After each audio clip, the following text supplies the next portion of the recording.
All right, all right, all right. Hello, everybody, and welcome back to Indie Artist Interviews. Today, I bring you a musician, an independent musician going by the name of Miarlequin. Uh, that is her independent name, but I believe you also have a group that you work with. If you wanna shout them out, Miarlequin. I'm very proud of myself right now for getting the name right. You're doing a very good job. It sounds very good. Yes, of course, I have my solo project, Miarlequin, which, I dedicate my heart and soul to. But there's another project that I'm a part of that I love dearly, and they are called Shy Friend. And you should definitely check them out online, Instagram, TikTok. I believe it's shy underscore friend underscore. All right, I'll flash that up on screen. Future Spencer, you know what to do. Um, so, Okay.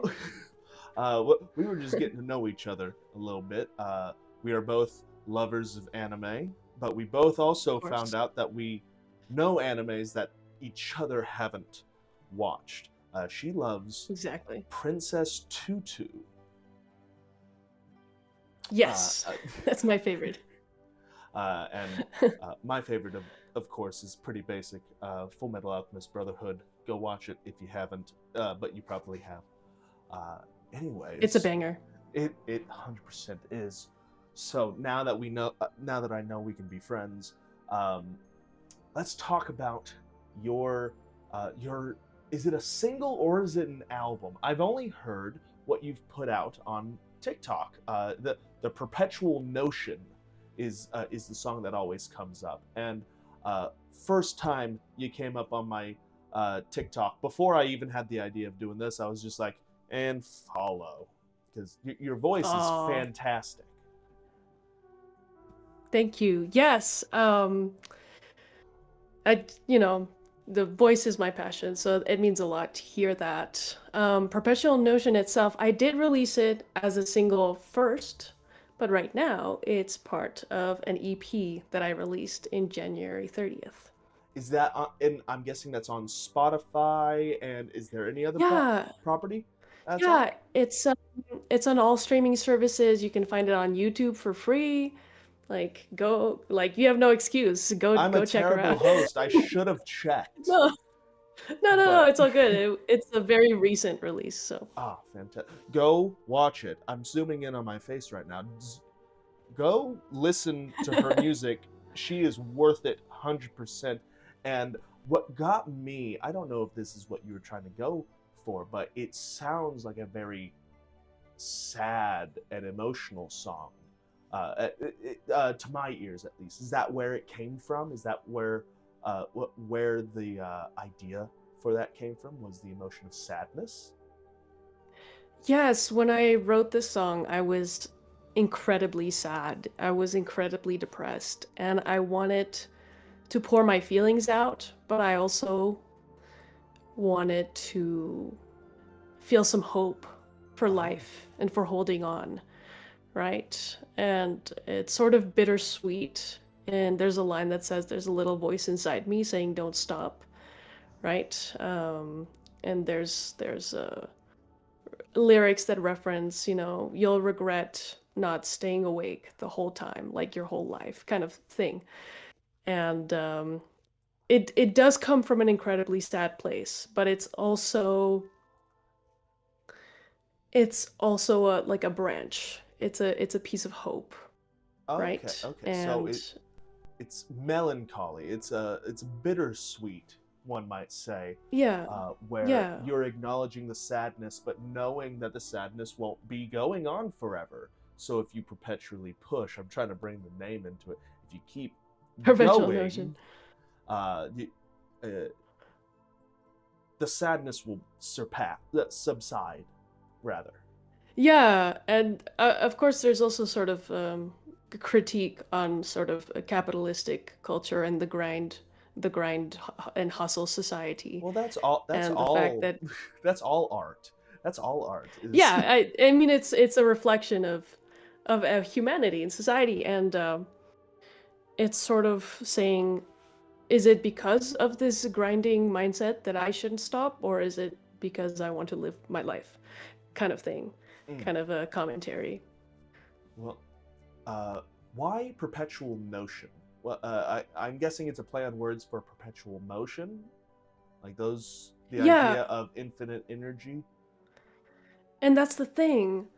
Um, we like as a society and like big companies, they like to pretend that people have infinite energy and that people can work forever and not like drop and become burnt out and fatigued or like drop dead if you work for too hard for too long.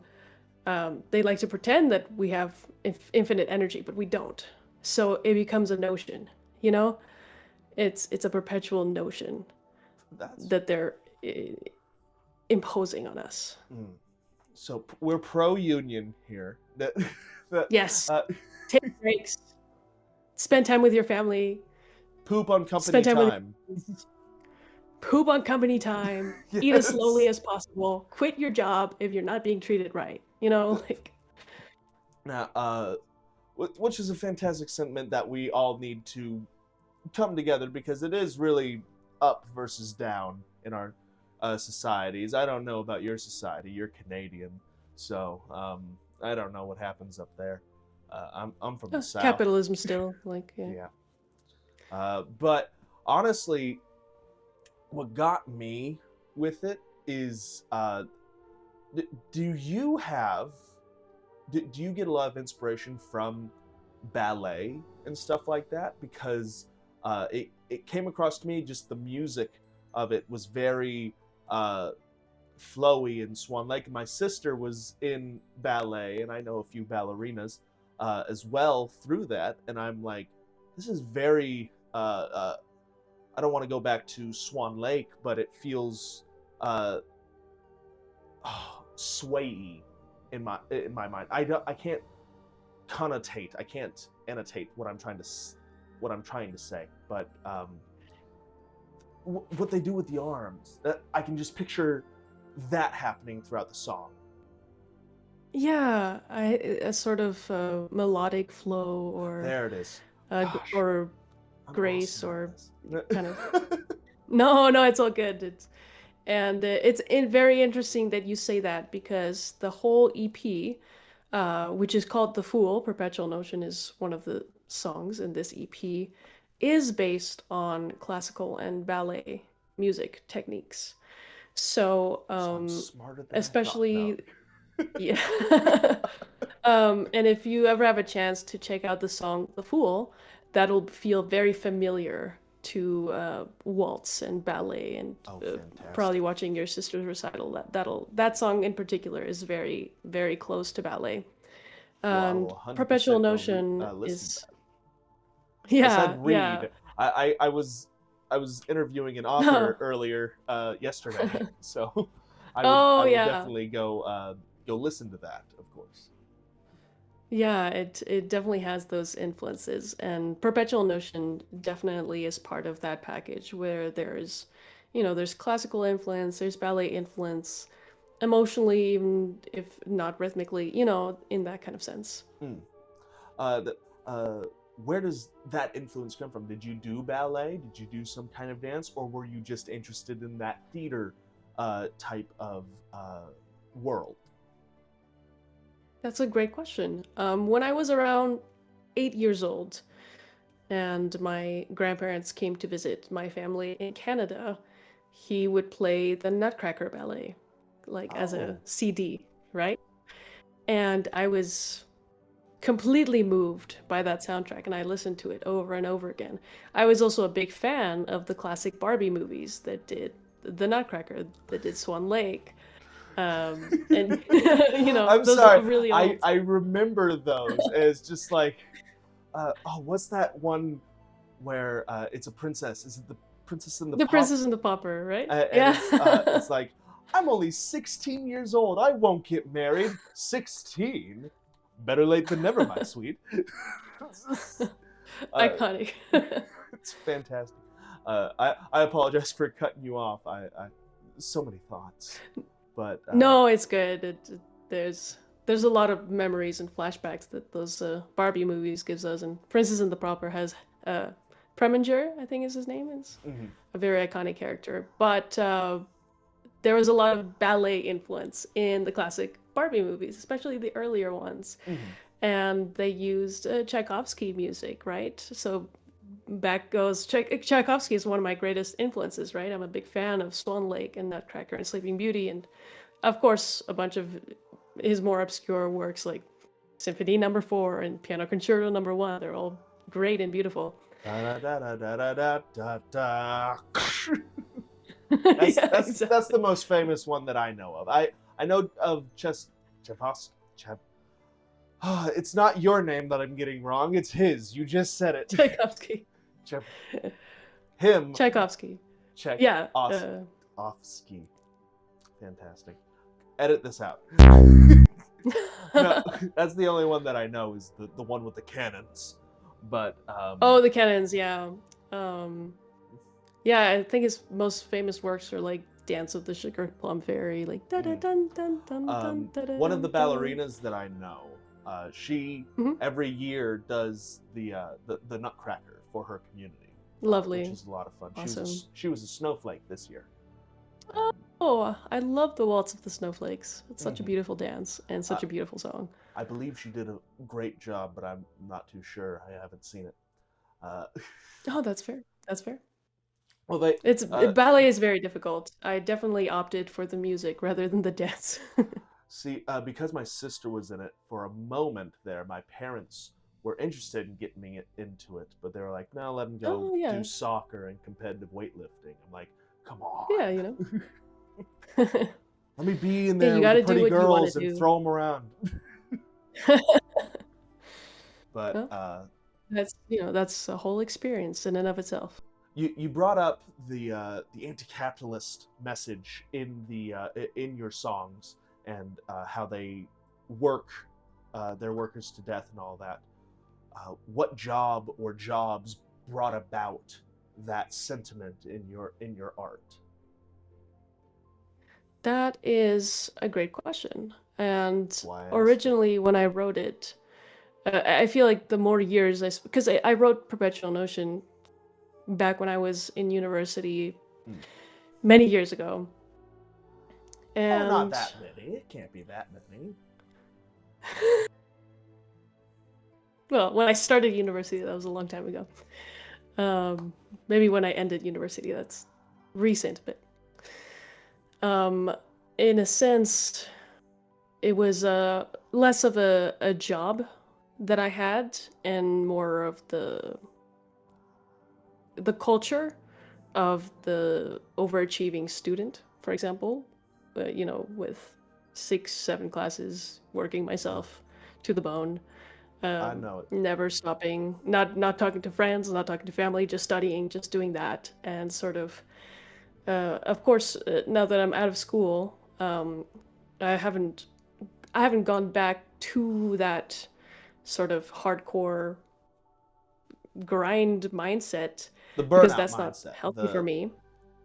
Yeah, but of course, I have a lot of friends and family who are in this situation and who have to work, 10, 12-hour days to be able to barely afford groceries. And I think that's not right. And I'm going to keep singing about it because I don't like it. I don't like seeing people uh, suffer. I don't think it's fair, you know? absolutely, So because it's basic human rights. Well, not even rights, because for it to be a right, it has to be connotated into law. Basic human needs are at a point where we can solve them with with the infrastructure that we have. We have all that we need to solve basic human needs. The hierarchy with the food, water, shelter, community. Community comes from those food, water, shelter. That community comes from exactly. that, but uh, due to the dragon effect, which I'm coining now, of people hoarding those things and The just greed, letting right? them Like sit. It's just they're just letting it sit there, um, and that anybody who's hoarding wealth and creating poverty mm, problems, is sick. Like, absolutely. And again, It's like being modern day dragons, but sadly we can't slay any of them. Hello. But I agree. It is a sickness to just let resources sit and rot, like homes going empty, apartment buildings being one or two patrons in it when there's people dying in the streets of fatigue and cold and stuff. As a society, it only makes sense to help those in need, even if they are a burden, because everyone is a burden at some point.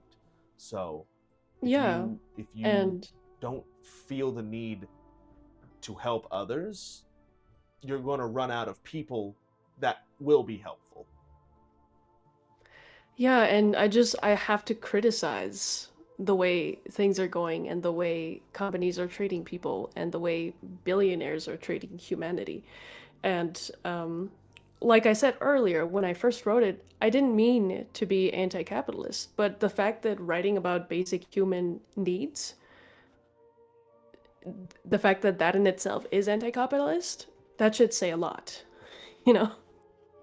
Yeah, like the road to being anti-capitalist and criticizing the society that we're in shouldn't be as easy as, hey, let's give kids free lunches.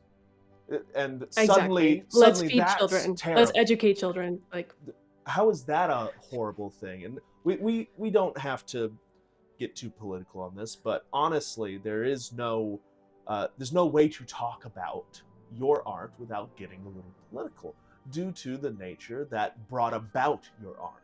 Because whether you exactly. meant to write to have this sentiment in there, it is in there just because of your values and the Exactly. value of helping others, creating a society that values human comfort and human life over the dollar, which sadly, Exactly. uh, because the people in charge have no feelings of charity in them, the people who do have a sense of morality and charity will never get over the people that don't, because the people that don't are willing to do more harm to get what they want than the people that have consciences. Yeah, it's a difficult situation, this world that we live in. But I think it's important to keep speaking up and to keep fighting for what we believe in and for the value of human lives and children and people and elders, all people, all Mm-hmm. types of people. Like it's important to Because keep speaking up all it about it. takes is one piece of paper, and most people are out on the streets. Exactly. A Like, pink slip from your boss, you're out on on the streets, and yeah. suddenly, your morals are going to change. Uh, like people who have the morals of you get what you sow, you only deserve to live if you work. Soon as they're out of a job, they're asking for money. Sadly, That's but right. And I'm also a big criticizer of a personally has value if they make money. I fully disagree. I think humans inherently have value and mhm. all life is sacred. The whole argument about money is just. Man, this soapbox episode is awesome. Uh, no, but like it again, talking about art leads to the underlying issues that the art talks about. And Absolutely. yours is a song not of burnout, but of the hope of compassion in society. So, Yeah. whereas I read it as it's a very sad song, and you bring up how it's actually a hopeful song. Together, it's a melancholy melody that is a mirror of the issues that everyone has to go through of working 40 hours a week just to get a couple loaves of bread. Yeah. And so the song itself, of course, it begins very sadly, and there is sort of a notion I won't regret before going back to bed. Like I'll regret not living my life, and the chorus itself is very sad. But after the second verse, there's this sort of bridge where the tone changes, Hmm. where I'm talking about there's a sound that I have to follow, and that sound will save me. And then I sing the chorus with the same lyrics with more conviction because now I'm convinced that I need to live and live my life in my own terms. So there's a sort of musical shift a little bit as you get through the song. I don't know if maybe Okay. you'll notice it next time, but I'll give it another listen because I'm very set in my ways when it comes to art. Where my first initial feeling around a piece of art is usually what I stick with, which one kind yeah. of it does make me close doors to some parts of the internet very quickly because Yeah, that's fair. if That's I'm having a fair. bad day and I come across a song, I'm like, well, now my association with that song is bad. But Yeah. it Yeah. also allows me to, when I listen to things, when I read things again, when I'm watching things, I go back to where I was when I was initially watching it. So like that's why I enjoy Full Yeah. Metal Alchemist Brotherhood or Avatar: The Absolutely. Last Airbender. I think of Great show. Avatar: The Last Airbender, and I'm back in my parents' basement growing up with one of those thick Yeah. projector TVs that were on Nickelodeon, and we're watching it, and the side of the TV is all cracked. The plastic on the side of the TV is cracked because sometimes the television would go all staticky, and you got to go over and whack the side of it, and it would fix it. But the more you whack it, the more the television gets broken. And again, uh, when I heard yours initially, maybe I was having a more of a sad day, but it came across as sad to me. So I'll probably I'm going to try to listen to your the EP with a new lens on. Yeah, for sure. And like I totally get it because music is such an emotional experience. Mhm. Like purposefully it's such an emotional art form. Like that's literally the purpose. It's to evoke emotion. And yes, my song Perpetual Motion is sad. And you do feel sad throughout it, but there is also a feeling later on in the song about holding on to something that's important to me. In my case, it's music. In my case, the reason I want to live is music, you know? And Mhm. I want when people to hear that song, I want them to feel like they're not alone and that it's worth it to keep on fighting for yourself. Okay.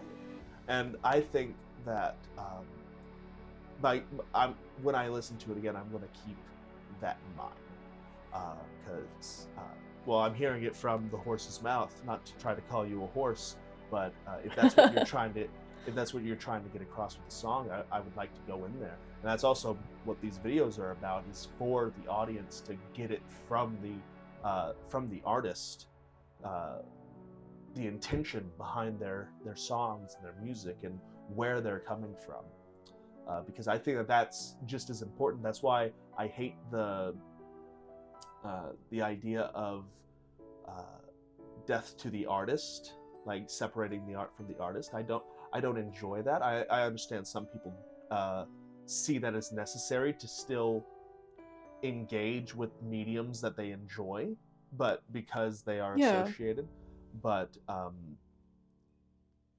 death to the artist erases the voice that's saying the message. There's this exactly. play. Yeah. There's this play that I came across, and they're talking about the voice of an artist. And the man is like, "What does the voice of the artist matter? If I think that the lilies look pretty, then the lilies will look pretty to me." And the woman is like, "The message is important because who's saying it changes the feeling behind the message." And he's like, "It can't be that different." Uh, and she just blurts out, "I love you." And he says, "Indeed." And she's like, "See, what if it was your wife that had said that? It would probably mean more to you." So see, who is saying the message is just as important as the message itself, because the recipient of it's a conversation that needs to happen between the artist and the recipient. Yeah, and honestly, bars, right? Like what she said, Mm-hmm. amazing. I have seen that clip before and I completely agree. And like that is a great play. It It is fantastic. I wish I was smarter and could remember the name of it, because I would love to shout it out. Maybe Future Spencer has found it and has put it up. We'll all see, won't we? Uh, but Yeah. I mean, um, I also don't remember it, so. fair. Um, is there anything else about this particular EP that you would want to discuss? Anything that seems more important? If not, we can go on to the artist questions. Right. I mean, yes. I feel like each song in the EP represents a different challenge, if I may word it that way. You may. Different challenges with mental illness, neurodivergence, gender, all those things. All the good talking points at Thanksgiving. Uh, Yeah, existentialism, that's one of them. And really, because disability and mental illness has been so ostracized, it's so taboo, it's so judged. it's and even if Even it's in a getting more, sorry, even if it's getting no, no, more no. accepted, it's getting to the point where it's getting accepted even more. I said this in episode 2 with the animator, how for a little while it was a trend for everyone to be ADHD because they couldn't sit still, or because they got bored, or because their attention span wasn't as long as they thought it should be. It became trendy, and that is mental illness is getting accepted, but it's also belittling them. If everyone is special, then no one is special. And I said in that one, Yeah. if you aren't suffering from a disability, then you don't have it. And maybe that's a little ableist, but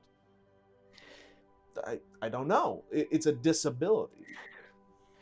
Yeah, I would say that the infamous trending of autism and ADHD, it's good that autism and ADHD are being talked about. Mm-hmm. That's fantastic.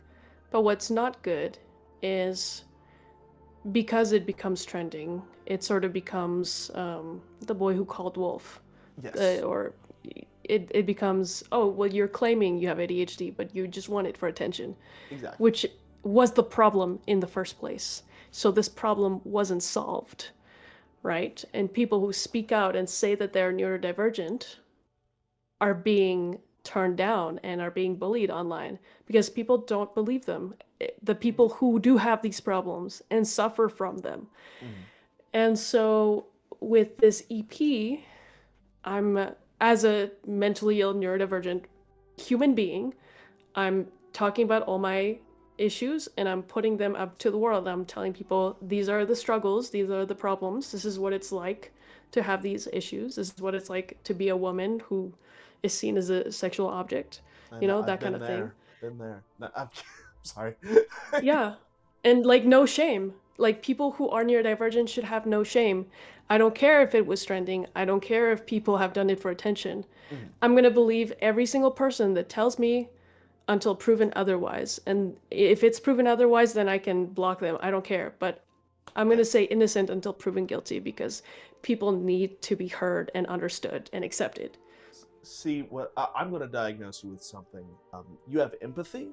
Being coy with this. Or I'm not saying that right. your empathy is bad. I'm saying that the world needs more of people like you who will believe others until proven otherwise. Because yes, the innocent problem until is right proven now guilty the type. majority of people think that other people are neurodivergent for attention. Mhm. And we're not talking about the real issues of neurodivergence. And it's not just autism and ADHD, it's dyslexia, it's dysgraphia, it's schizophrenia, it's bipolar, it's BPD, it's OCD, right? It's a lot of sadly invisible illnesses, which people Invisible are able disability. to invisible disabilities that people are able to fake. That pulls the attention to the louder fake people from the people that are actually suffering.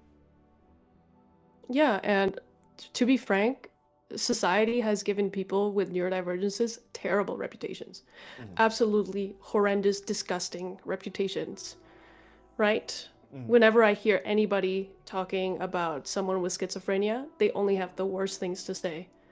And I'm just like the what you're hearing in the news is the minority. I promise you that, right? Mhm. I promise you that I've met every color of neurodivergence, and we're all just people trying to live our lives. To say is, I've met and I've been every color of neurodivergency, and I can very confidently say that we are all human beings, right? Not Mhm. monsters as portrayed in movies and in cartoons. Mhm. And it's okay to talk about it and to tell people, and it's okay to fight for yourselves Yeah. and your rights to be respected as a person, Mhm. you know? 'Cause, it always seems like, and again, we've been very political up until now, that society always wants to have an other. And whenever society evolves to get rid of the other that they were going against, they find another one. They There will always be an other, A even scapegoat. Yeah. if we all looked the same and acted the same, there would be an other at some point. Absolutely. And but I'm grateful to look back on history, and for example, I keep reading and finding out about women in history who have Mhm. continuously spent their lives, advancing science for women, education for women, rights for women. And I think those people are the ones that I admire and the ones that I want to be like. And I will advocate for neurodivergency. I don't care if I'm a scapegoat, you know? Like in the 100%. long run, this will help somebody else, you know? Absolutely. And again, your empathy is what makes your art beautiful, because it comes through. That those emotions that you feel so deeply and so raw come out. And I want to say that as someone who has listened to Perpetual Motion, that the feelings that you evoke masterfully come out. Awesome. That's great to hear. Yeah. um, okay, I think we're going to switch over now to the 6 Great. artist questions. Question number 1: what has given you the most motivation to create, and how do you stay invested? That is a great question. I think a lot of my childhood, there was a lot of creating, right? Mhm. My mom is a painter, a visual artist. Oh, So, and when I maybe I went can to get her on school, here. yes, yes, I'm sure she would be great.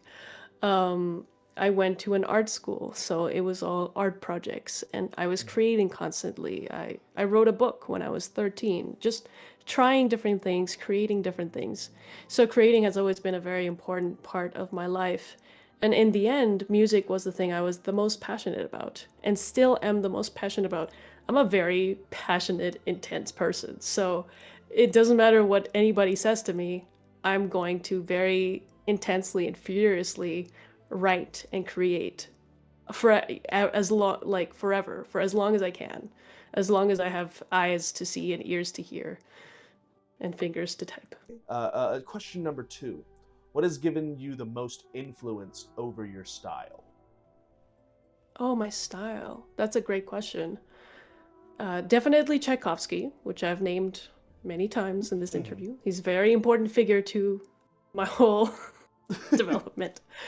I'm a Yeah. big fan of Mitski as a lyricist. She's absolutely my favorite lyricist and has been one of my biggest inspirations for being as dedicated to poetry as much as I can. Uh, she's amazing. Like I cry every time I hear her music, and I love every moment of it, but I'm sobbing, you know? Absolutely. um, yeah, I think it's those two. I grew up with a lot of film soundtracks, instrumental music, Two Steps from Hell, and of course artists like Adele, Whitney Houston, growing up, 80s pop, that kind of stuff. Oh, fantastic. Yeah. You a fan of ABBA at all? Mamma Oh, Mia? big fan. Huge fan. Yeah, absolutely. Awesome. Yeah, I didn't see Mamma Mia until way later, but growing Oh, up, I was a big um, ABBA fan. Yeah. I have two older sisters, a mother, and a younger sister, along with two younger brothers. There's six kids, eight people in total. And when Mamma Mia came out, that soundtrack was on anytime we were on in the car. Before the invention of Spotify or Pandora or anything like that, there was the Mamma Mia soundtrack and Okay. Dancing Queen. I'm up there too, just singing along. Dancing Queen, young and sweet. I'm 8 years old, only 17. Yeah, awesome. Yeah, I feel Uh, that. Like, I don't know who brought ABBA into my life. I don't know if it was my parents or a friend of my parents, but I was so into it. It was like the only thing I listened to for months. Like, it's they did a fantastic song, and that's why they've made two movies and a play around their music. Um, exactly, exactly. okay, question number 3: if you could have one person publicly talk about your art, who would you want? That's an interesting question. One person publicly talk about my art. Like for me, if oh gosh, if Rick Riordan were to talk about like something that I wrote or something that I filmed one day, that'd be awesome. Uh, um, uh, that would be one of mine in particular. Yeah, I think so. I think if Mitski ever mentioned me in any sort of form or way, or looked my way, that I I'll be would have sure to made it. tag Like her that's in the video. okay. Just at her, at Mitski, or sorry. No, yeah. Yeah, I got it right. Yes, I did it. No, you got it right. That's it. That's it. Yeah. Okay. Um, okay. Question number 4. Tell me why this matters to you. And we hit this question pretty hard in the last bit, but if you were to Yeah, I sum it think up, so. why does this matter to And when you say this, you mean my music you? career, music itself, that kind of thing? This particular song, the song that you, Oh, Perpetual Motion. yes, why Okay, does this yeah. one matter to you?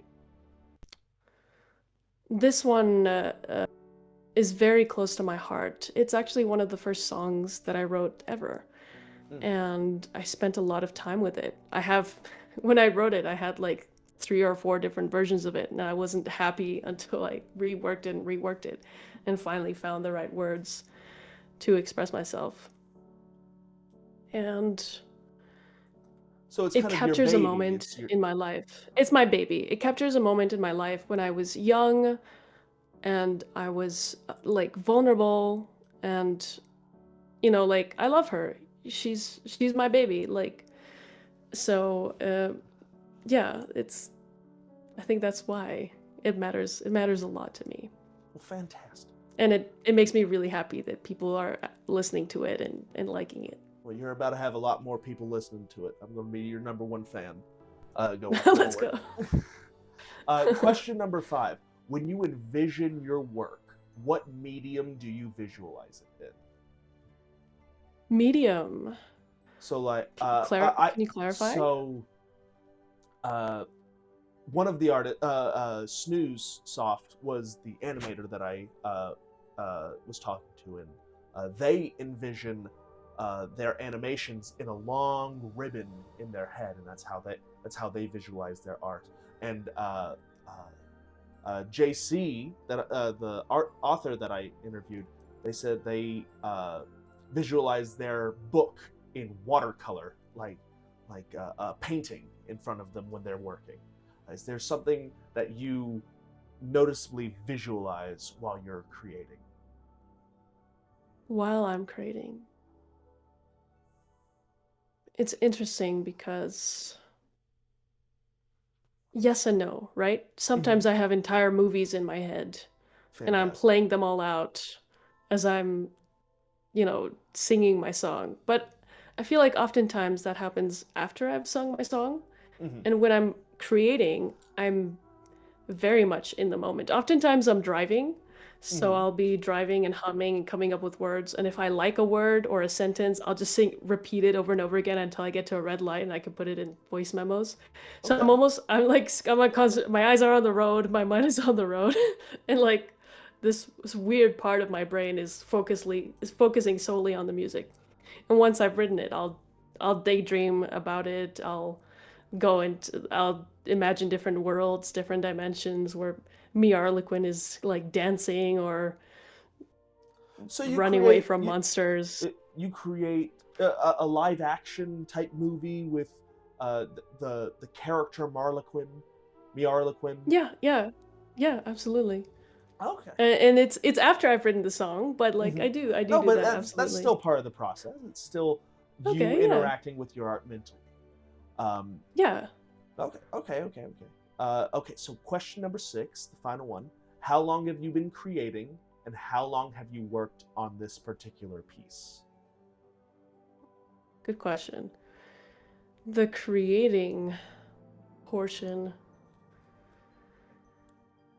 I'd like to say kindergarten, but I'm gonna say grade 3. I crocheted Okay. a bag for my recorder in Oh, grade 3, so that's so you can play in hot my cross memory that's a buns. pretty exactly, a little bit of hot cross buns, a little bit of Mozart, the usuals.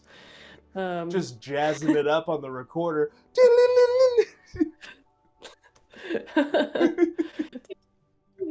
yeah,